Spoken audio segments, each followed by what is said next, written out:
देश के अनेक हिस्सों में अकल्पनीय संकट पैदा किए, लेकिन विशेषकर मणिपुर में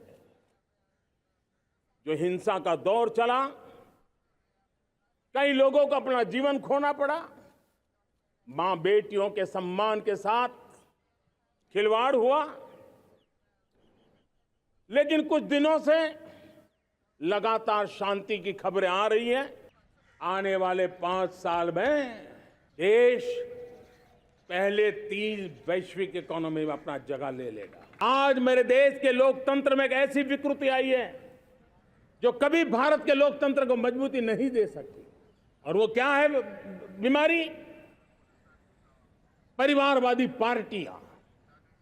और उनका तो मंत्र क्या है? Party of the family, by the family and for the family.